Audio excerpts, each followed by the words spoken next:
on the ongoing Ijebu-Ode-Ekpe Road. The governor stated this while inspecting extent of work done on the road. Governor's office correspondent Tunde Olaniro completes the report.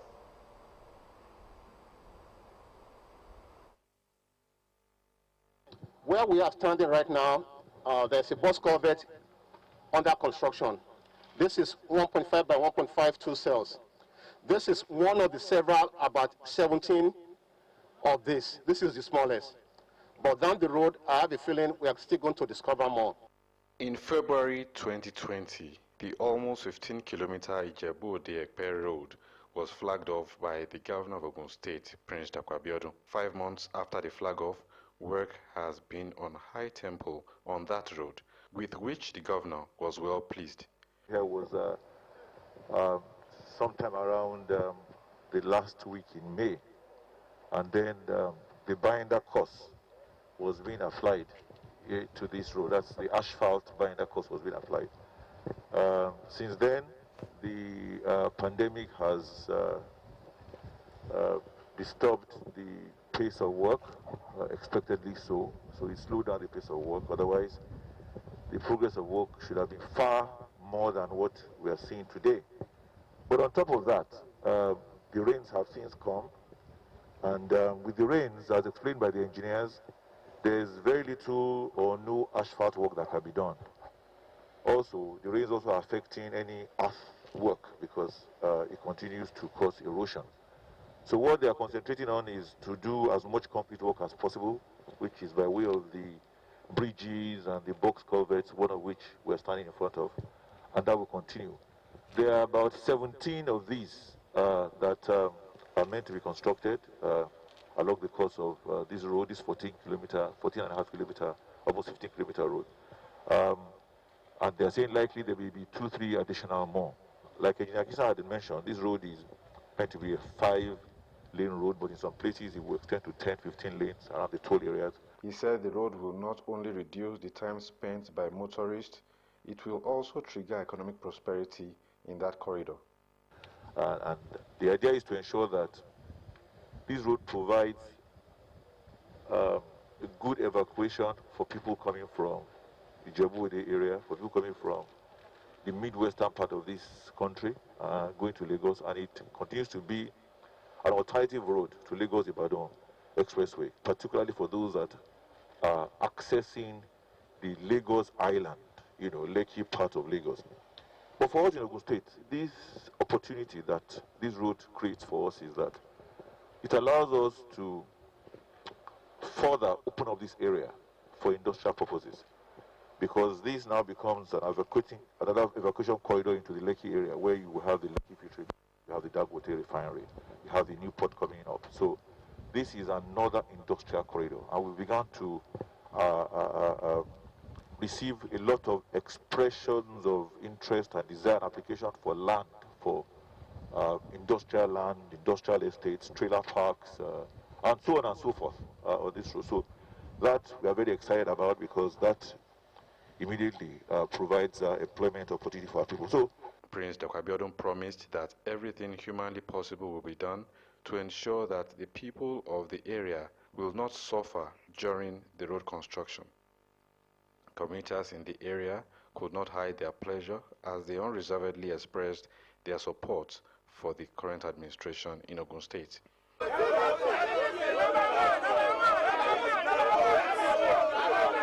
Tunde Olaniro, Ogtv News. Meanwhile, work will soon commence on the Akute-Alagbole-Ojodo-Abiodun Road, which was left uncompleted by the immediate past administration in Ogun State. The State Governor, Prince Dapo Abiodun, revealed this while answering questions from journalists during his inspection of the Ekpe-Ijebu-Ode Road. Governor's Office correspondent Tunde Olaniro once again has details in this report, which says that Prince Dapo Abiodun empathized with residents of the area, assuring that the road is a top priority of the current administration in the state. The road being inspected by the governor of Ogun State, Prince Dapo Abiodun, is the Ekpe-Ijebu-Ode Road. But the governor could not help but mention the Akute-Alagbole-Ojodo-Abiodun Berger Road, which was left uncompleted by the immediate past administration. The governor revealed that the road network has been redesigned and work will commence in earnest. There are actually two roads in that corridor. Those two roads, one of them was originally awarded for about 30-something billion naira. The other one is about 40-something billion naira. It's beyond me how that administration had planned to fund the construction of those roads with so many bridges. Some of them are meant to be 6-lane roads, you know. However, government is a continuum. What we did was we phased out the rehabilitation, construction of roads in order of priority. And these roads that are in that corridor, there's the one that goes from Ota to Akute, and then the other one that goes from the chassis, Ojodu, Akute as well, and the General East Road. They are in our second phase of projects, which were meant to commence immediately after our first year in office. So those roads are front burner for us right now. We are currently looking at them. We are naturally looking at how to ensure that we not only begin work on them, but we're able to complete them. So we are evaluating them. We are looking at ways and means to ensure that they are within budget. He said he feels the pain of the residents of the area, especially in the rainy season, stressing that palliative work will first be done to ameliorate their suffering. That road particularly is in Ifo2 local government. That area is a very densely populated area. It is a border area between us and Lagos State. A lot of our people live there, they work in Lagos, they pay taxes to us in Ogun State. The condition of those roads are beyond deplorable. But all I can ask is that you have to be patient with us. We didn't create this problem. But I have since directed the Ministry of Works to look at what we can do on that road as palliative to ensure that our people do not suffer unduly. But I want to use the opportunity to say that I feel the pain of our people that live in that corridor. I share their pain. But they should rest assured that we are on top of that situation in terms of redesigning that road, prioritizing it. They will soon begin to see active work on that road. And it will not be something that we're doing for photo ops or something that we're going to start and then abandon. When we start on that road, having redimensioned it, reevaluated and redesigned it, we will ensure that we complete it. Prince Dr. Abiodun stressed that over 80 kilometers of roads are being constructed by his administration in the first year in office, which shows the high premium placed on infrastructure by the current administration in the state. This administration has embarked in the short time we've been in office, embarked on an aggressive construction of about 80 kilometers of roads. We've completed about 20-something kilometers of those roads have been completed in terms of new roads. And I believe that, if my memory doesn't fail me, I do not know any administration in Ogun State that did over 20 kilometers of road in 1 year. Beyond that, we have embarked on the rehabilitation of roads, about maybe almost 50 kilometers of roads that we have rehabilitated as well. And this is not just talk. The roads are there for you to see, and I'm sure you've seen them. And they range from roads that are in Adudota local government, are brand new roads that connect Lagos and Ogun State, that bypass to the Lagos-Abeokuta road. The roads that are in Ifo local government, which I'm sure you've seen. Roads in Abeokuta, we have the Elite Road, we have the Obantoko Road, we have roads in Shagamu. Right now we are on that Oberiwole Road, which was in a terrible state, terrible. When work restarts on the Akute Alagbole Ojodo Abiodun Road in Ifo local government area, according to the governor, it surely will be completed. Tunde Olaniro, Ogtv News. A 10-man transportation master plan steering committee for Ogun State has been inaugurated by the governor of Ogun State, Prince Dapo Abiodun with a charge to come up with an effective roadmap that will support the socio-economic development of the state. Governor's Office correspondent Tunde Olaniran reports that the governor urged motorcycle riders in the state to quit the expressway across the state.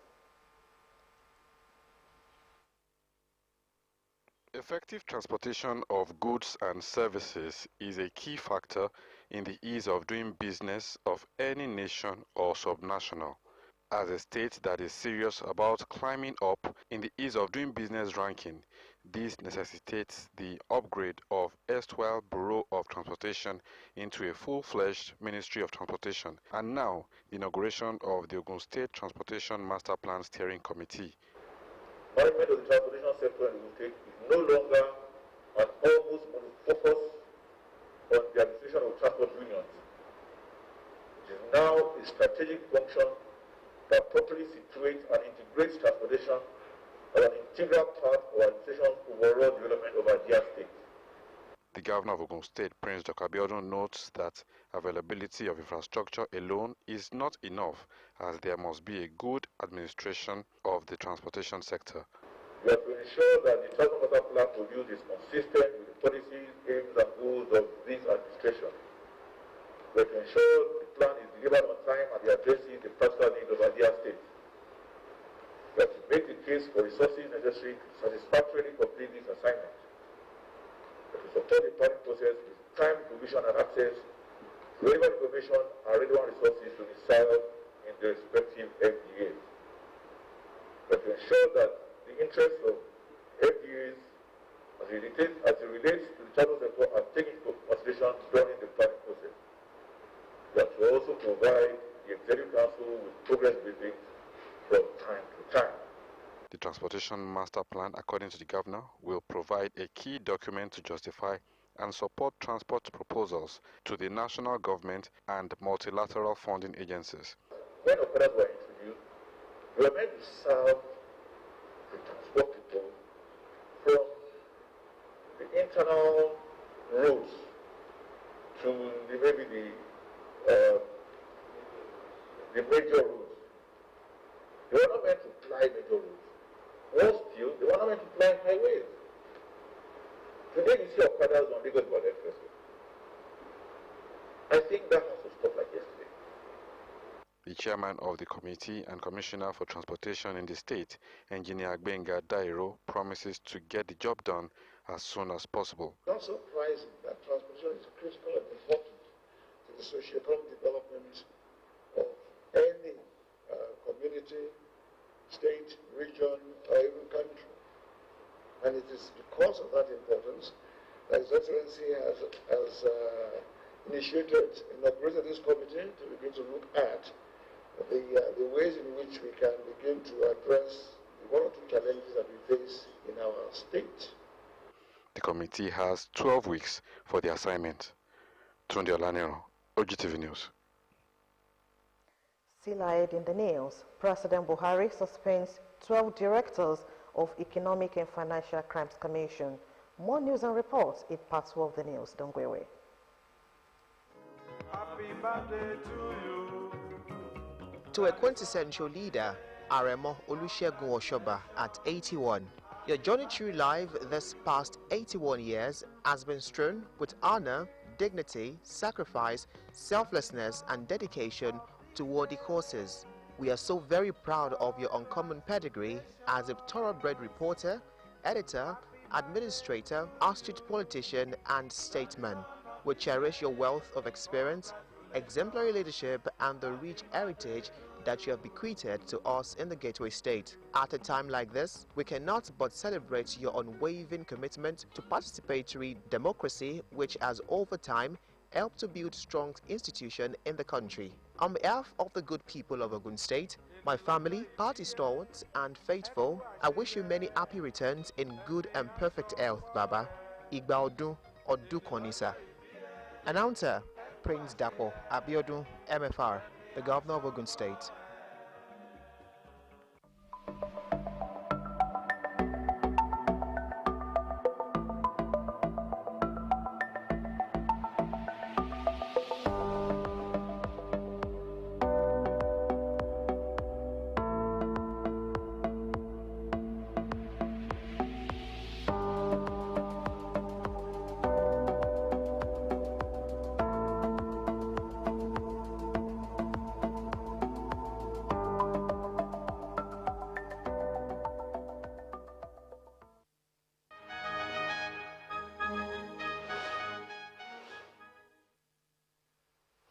glad to have you back. The news continues.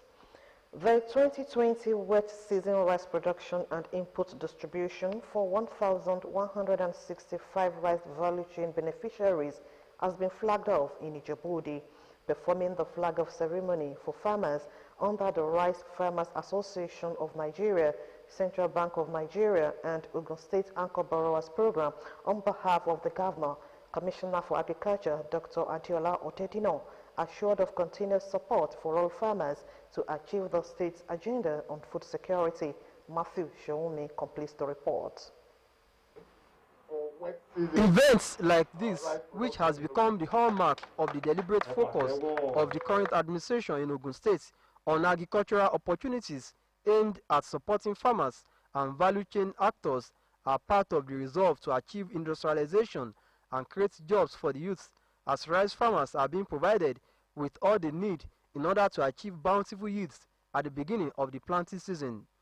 Ogun State Governor Prince Dapo Abiodun, represented by the Commissioner for Agriculture, Dr. Adiola Odedino, said rice has now taken the center stage like cassava, and revealed that similar exercises are ongoing for maize and cotton value chains, while arrangements are being facilitated on aquaculture, cocoa, and cattle in the Anchor Borrowers Program. Dr. Odedino enjoins the participants to take full advantage of the supplementary assistance being provided and abide by the terms of engagement of the linkage program so that other participants yet to be linked can learn from their good performance. At the onset of this administration, we made the smart decision of enrolling and documenting prospective or potential beneficiary of available and incoming agricultural opportunities.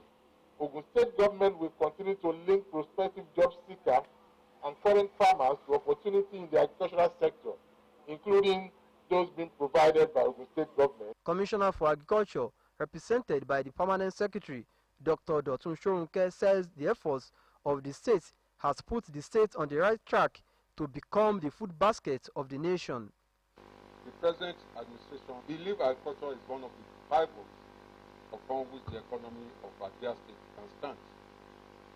This informs the government's drive toward Development Finance Officer of the Central Bank of Nigeria, Dr. Oluyemisi Olukoya, declares that rice farmers in the state have never had it so good and advises them to live up to the expectation by making judicious use of the facilities. Rice farmers in Ogun State have never had it this good. And this is due to the commitment of the Governor of Ogun State, Prince Dapo. Zonal Vice President of Rice Farmers Association of Nigeria, Mr. Victor Korede, said the responsibility is upon all farmers to make use of the opportunity to increase food production. The commissioner used the occasion to perform the launch of presidential palliative to smallholder farmers in the states. Matthew Shoumi, Ogtv News. The overbearing attitude of drivers of truck and articulated vehicles resulting in untimely death of many Nigerians has been a major concern of the Ogun State lawmakers, which necessitated a meeting between the traffic and law enforcement agencies to find lasting solution to the personal problem. The meeting had in attendance members of the House Committee on Transportation, chaired by Honorable Oludaisi Elemide, officers in charge of operations of the Nigerian Police and Traffic Compliance Enforcement Corps, TRACE. House of Assembly correspondent Kolawole Osho covered the meeting, and his report is presented in this package.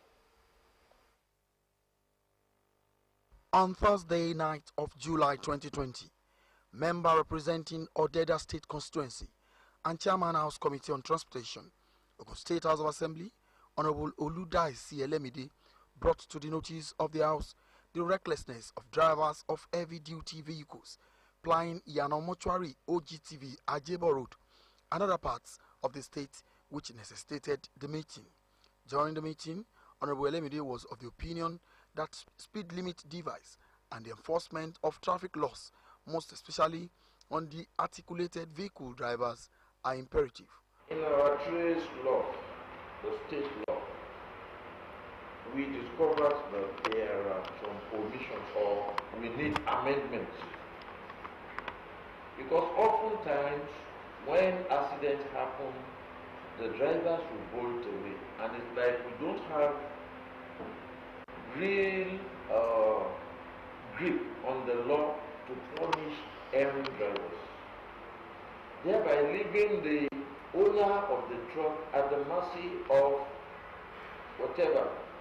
Their recklessness is with impunity.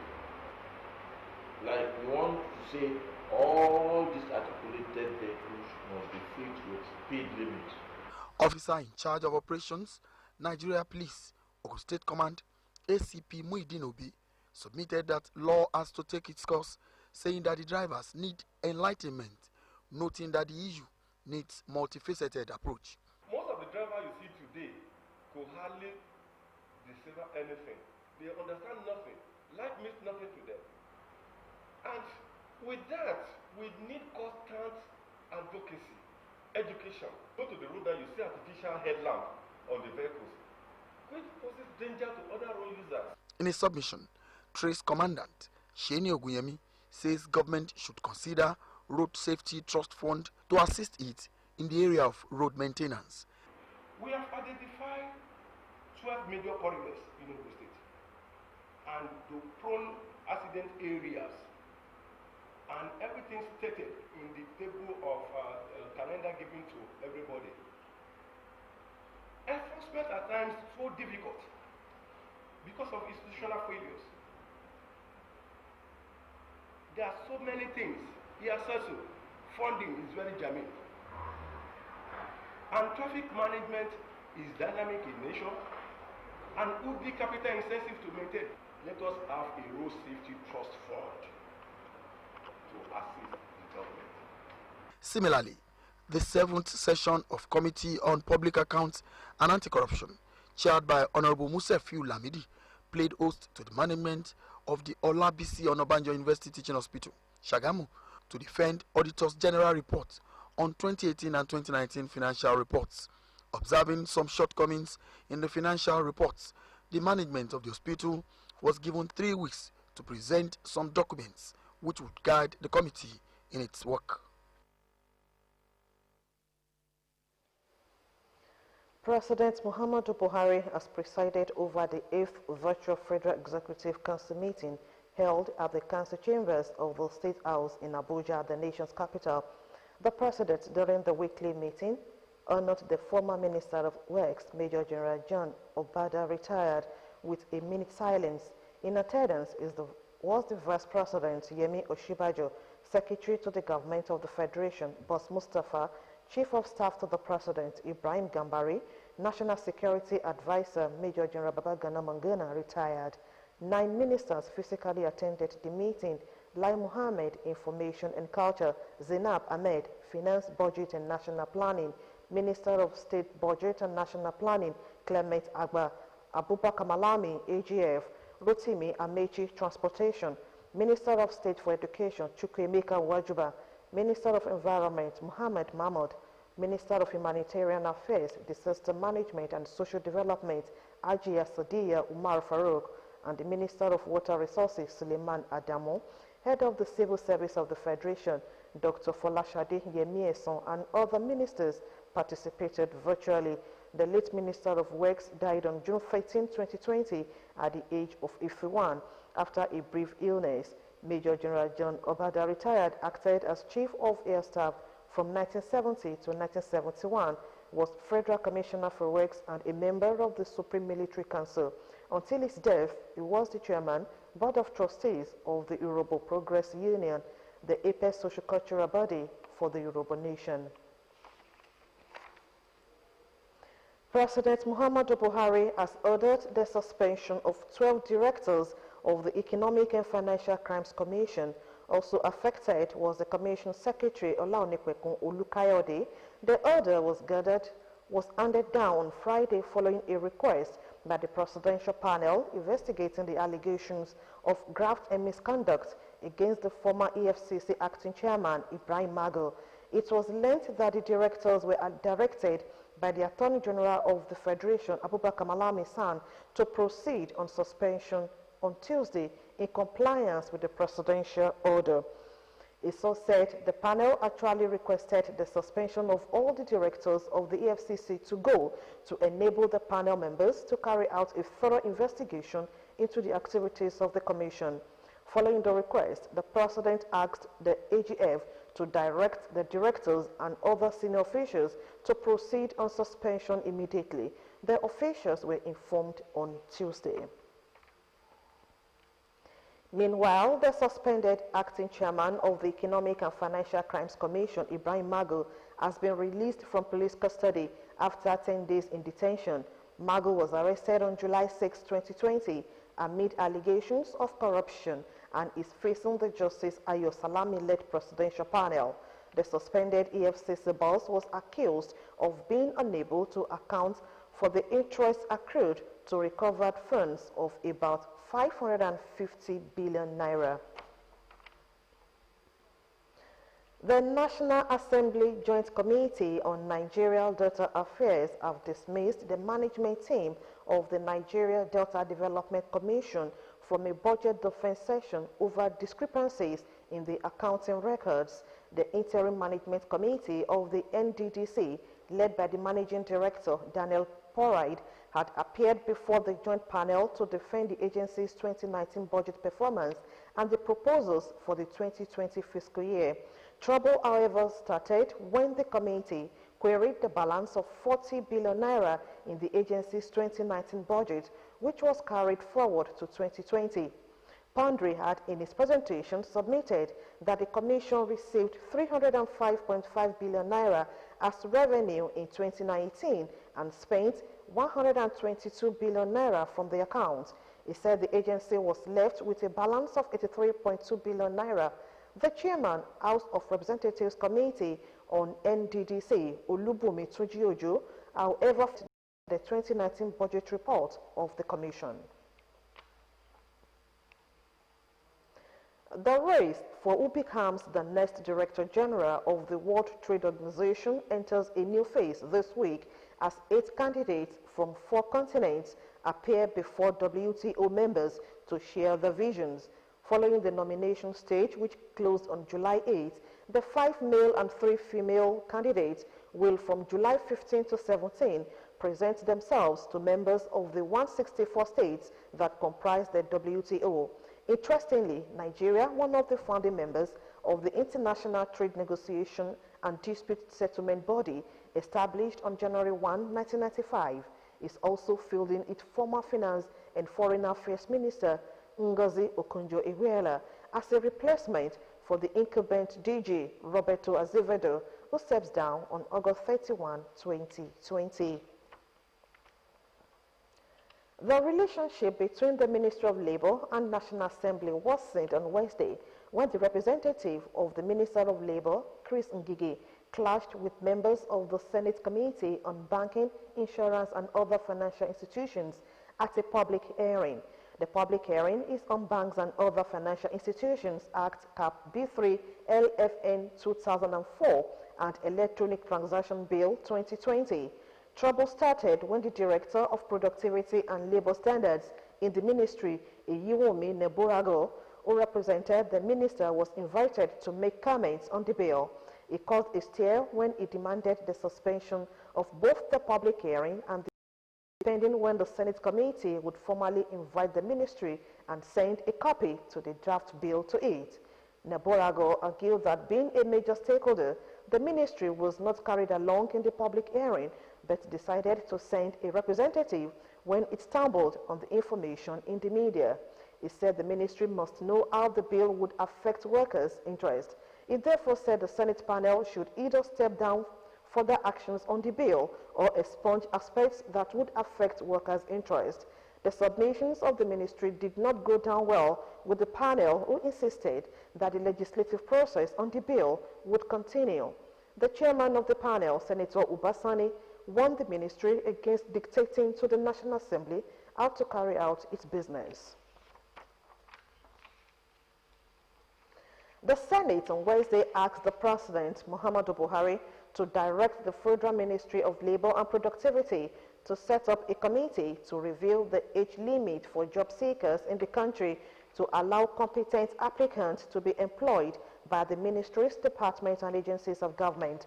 The resolution followed the consideration of a motion by Senator Ibrahim Gaber. Gaber cited over 42 and 52 of the Senate standing rules and noted that recruitment requirements of MDAs and other private bodies which set age barriers excludes and marginalizes skillful and competent prospective applicants from participating in such exercise. He said due to the high unemployment rates in the country, many graduates spend up to 10 years seeking employment, and this puts them in a disadvantaged position by no fault of their own. Many individuals resort to falsifying their age, all in a bid to fall within the required age limit for them to be gainfully employed. This development, where a person believes he is unemployable, can lead to embracing criminal activities and further increase the growing crime rates and insecurity in the country. In his contribution, Senator Bala Ibn Naala drew the attention of the upper chamber to the federal government's embargo on employment over 13 years ago. He said the embargo period must be factored into the review of age limits by the Ministry of Labor and Productivity for prospective job seekers in the country. The Senate President Ahmad Lawan condemned the discrimination against job seekers as a result of the barrier imposed by the prescribed age limit.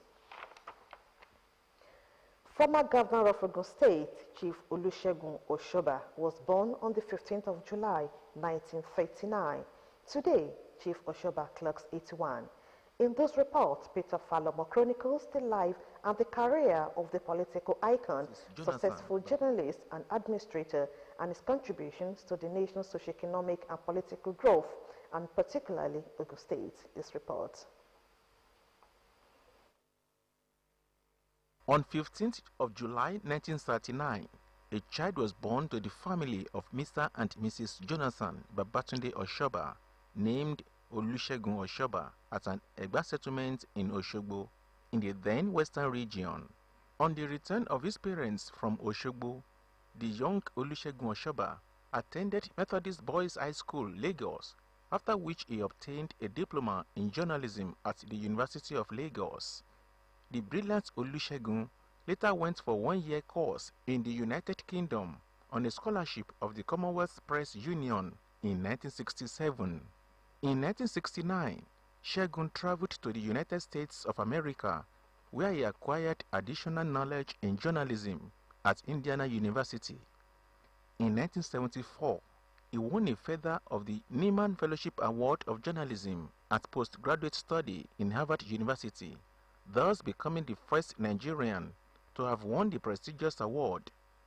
On his return to Nigeria, he excelled in his chosen career, journalism, which he started in 1964 with the then Daily Times as a reporter, covering crime stories, and later as a diplomatic correspondent in 1966 and an editor of the paper in 1968. The veteran journalist rose to become the general manager of the Ilorin-based Nigerian Herald and later returned to the Daily Times in 1984 as the managing director. Internationally, Olusegun Oshoba also made landmark achievements in many places, which include correspondence for the British Broadcasting Corporation, BBC, the Times of London, Newsweek magazine, USA, and United Press International News Agency. And back home, he became the chairman, governing board of the Nigerian Institute of Journalism and member of the executive board of the International Press Institute, representing Black Africa from 1984 to 1992. A member of the Nigerian Constituent Assembly in 1988 and a member of the Commonwealth Press Union, London, and the Nigerian Union of Journalists. I come from Ogun State, where Ijebu State is the only province that is still not a state. It's unfair. Some states have gone to 3 states, 4 states. Let us not be ourselves and come out with unanimous decision. God bless Nigeria. His political career blossomed when he took over the leadership of Ogun State after election victory on 2nd of January 1992, where he established a political agenda tied to program and policies that targeted to impacting positively to the lives of the people. Consequently, in his first term in office as the governor of Ogun State in 1992 to 1993, under the defunct Social Democratic Party, infrastructure, education, road rehabilitation and construction, provision of potable water, rural electrification, promotion of accountability and transparency in governance were among the initiatives of his administration. Following the restoration of civilian regime in 1999, the former governor of the Gateway State was re-elected under the platform of the Alliance for Democracy, and his landmark achievements during his first term paved way for him as the people's governor. Now we are progressive. We will continue to be progressive in our politics. Prominent among many chieftaincy titles of Chief Olusegun Oshoba are the Akinrogun of Egbaland, Aremo Awujale of Ijebuland, and Araba of Yewaland. Married to his archrobe, Chief Mrs. Aderinsola Oshoba, the family is blessed with children. As Chief Olusegun Oshoba celebrates his 81st birthday today, here is wishing him a happy birthday. Peter Falomo, Ogtv News. Here is wishing Aremo Olusegun Oshoba many happy returns in good health and sound mind. Meanwhile, the Ogun State Governor, Prince Dapo Abiodun, has sent a congratulatory birthday message to Aremo Olusegun Oshoba on the occasion of his 81st birthday. According to Governor Dapo Abiodun in his message, your journey through life these past 81 years has been with honor, dignity, sacrifice, selflessness, and dedication toward the cause. We were so proud of your uncommon pedigree as a thoroughbred reporter, editor, administrator, astute politician, and statesman. We cherish your wealth of experience, exemplary leadership, and the rich heritage that you have bequeathed to us in the Gateway State. At a time like this, we cannot but celebrate your unwavering commitment to participatory democracy, which has over the time helped to build strong institutions in the country. On behalf of the good people of Ogun State, my family, political associates, party stalwarts, and faithful, I wish you many happy returns in sound health. Baba Igbaodun Otokonisa. Now to other stories.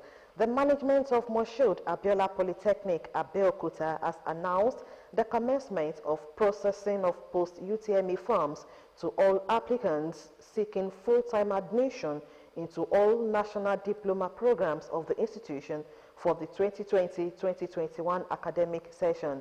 Interested candidates who chose Moshood Abiola Polytechnic Abeokuta as their first choice in the 2020 UTME and scored 120 and above are to proceed to www.mapoli.edu.ng to complete online application forms using debit, master, or Visa cards to pay the prescribed processing fee. Any candidate who did not choose Mapoli as their first choice in the 2020 UTME must process a change of choice and make Mapoli the first choice via JAMS portal before obtaining Mapoli application forms. Similarly, application forms for part-time national diploma and full-time or part-time higher national diploma programs of the Polytechnic are obtainable on www.mapoli.edu.ng. Candidates are to proceed to www.mapoli.edu.ng to process the forms using a debit, master, or Visa card to pay the prescribed processing fee to complete the online application. Interested candidates are advised to check the admission requirements before processing the forms, as all application forms will close on Wednesday, 9th September 2020. Candidates are enjoined to visit www.mapoli.edu.ng or follow social media platforms at Mapoli Info for prompt updates or send email on info@mapoli@gmail.com for inquiries. The Federal High Court sitting in Lagos has sentenced a former executive director of the Nigerian Maritime Administration and Safety Agency, NIMASA, Captain Ezekiel Balagaba, to 7 years imprisonment for laundering the sum of 1.5 billion naira Justice Ibrahim Buba handed down the sentence on Wednesday after convicting the former NIMAS executive director. In 2015, the EFCC had alleged that the convict, while serving as executive director in charge of maritime safety and shipping, fraudulently conspired with the then Director General Patrick Akpobolukemi to obtain the huge sum by false pretense from the federal government, after which it was fraudulently converted. On the business segment of the news, federal government moves to crash cost of internet, other telecom services. These and some business news after the break.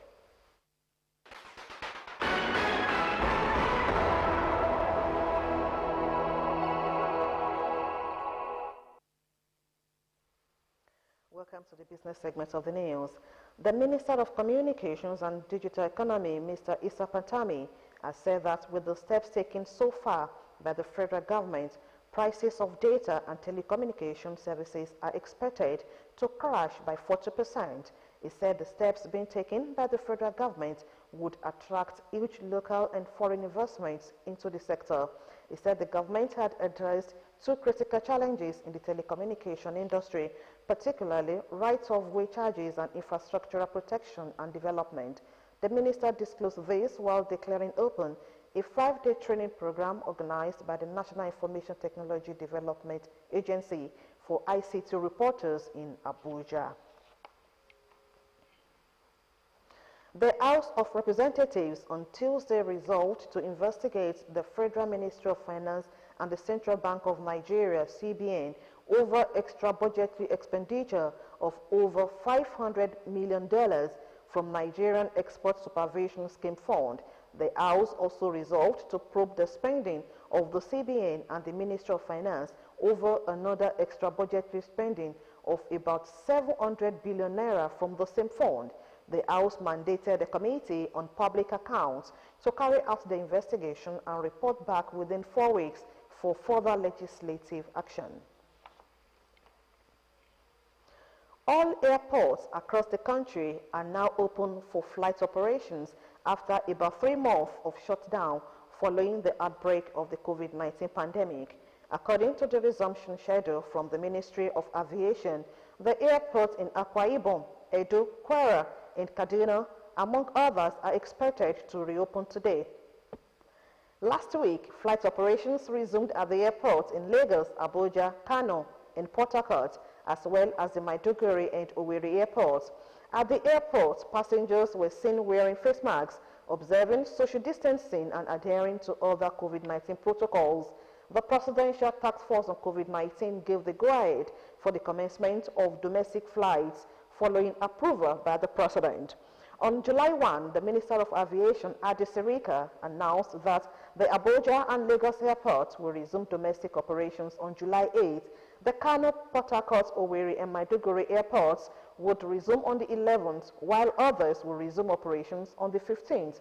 Sirika, however, noted that a date for the international airports will be announced in due course. In Benin, passengers hoping to use the airport may have to wait a bit longer as the facility appears not to be ready to resume operations. The arrival and departure terminals are, however, wearing different look in line with COVID-19 guidelines, with work still in progress. That was the business segment of the news. Now foreign news. China attacks UK's groundless ban of 5G kits. I'll be back shortly.